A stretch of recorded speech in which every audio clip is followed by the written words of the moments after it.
Hey guys, I hope you guys like this new video as much as I had creating it. Leave any comments below. Thanks.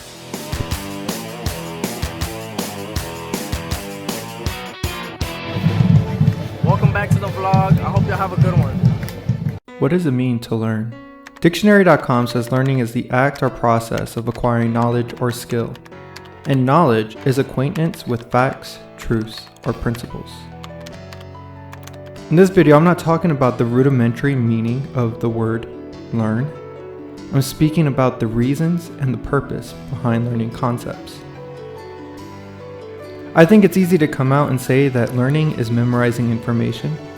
It's easy to say this because that is how we are taught so much information. Thinking back to elementary school mathematics, many people can recall that we are forced to remember multiplication facts and sit in silence for 3 whole minutes as we wrote those numbers on a piece of paper. As a teacher clucked around, we had to focus on our own paper, hoping we would never make a mistake.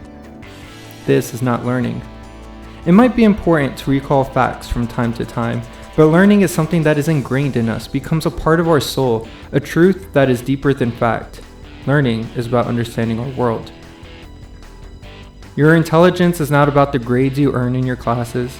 In schools, we use the same grading system that food companies use to rate meat. Your intelligence means more than a simple meat grade because there is no way that every school and every teacher can grade in the exact same way. Many schools have trouble even comparing the students walking its own halls. We need to face the truth. With every school and individual teacher grading differently, there is no way you can measure your intelligence based on grades. From when I was in school, I don't remember the individual lessons on algebra or writing. What I do remember are the experiences. I remember the first week of high school, I showed up to my geometry class and spilled a liter of soda in her classroom. I was freaking out because I had heard Miss Cooley was the meanest teacher on campus. But she just smiled at me that day. She told me where to find the cleaning supplies, and I cleaned it up. She turned out to be my mathematics teacher for the next 4 years. I also remember the time she drew a curve on the board and sketched a ton of mini tangent lines to the curve, and ever since then I can remember the idea of a derivative.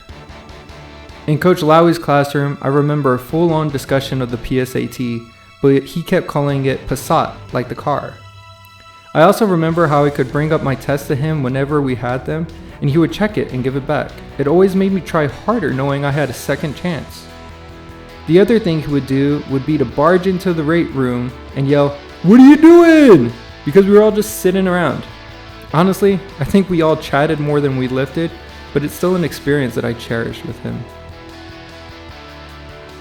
Students often ask me if I was always good at mathematics, and I think you all estimate my abilities higher than you should. In 4th grade with Miss Reed, she asked me to stay after school to help clean up after the class. Just like any other elementary kid, I was excited to do something useful in the classroom, so I jumped onto the opportunity.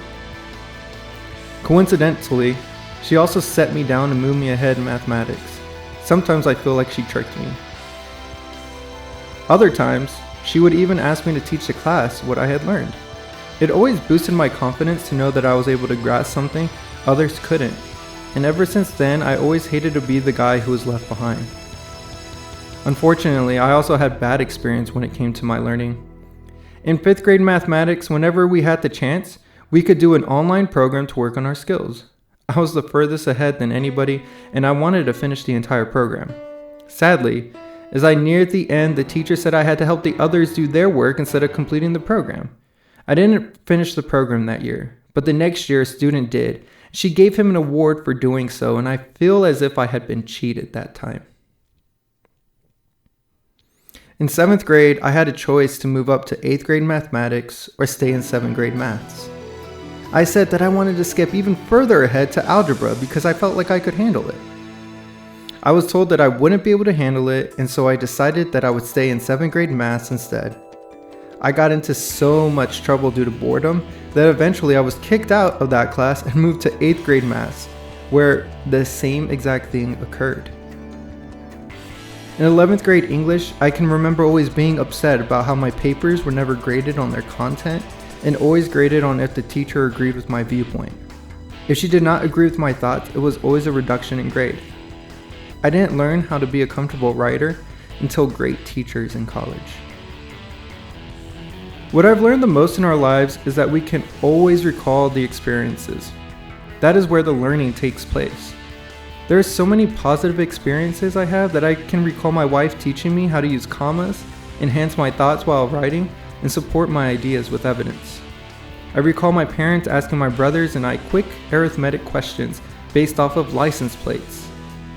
I recall playing basketball with my professor, Dr. Lewis, and being mesmerized about how involved he was, but still an amazing scientist and teacher. I hope that I've structured my classes in a way that fosters the mathematical experiences of my students. There are many teachers, coaches, and mentors that I've had that did not make it into this video, but I'd like them all to know that there was at least some experience that I have from my time in their classroom. Even when the content was not to my liking, I can still recall some experience from there. When you all leave high school and go forward into college or career, I would like you to remember the experiences you had from my class. Every day, every week, every year, I try to add on to those experiences. I recognize some of the educational trauma that you guys have faced, but I don't let that hold me back as I strive to make the world of mathematics an interesting exploration and a memorable experience. I'm Mr. Hernandez. Keep working hard. Stay safe.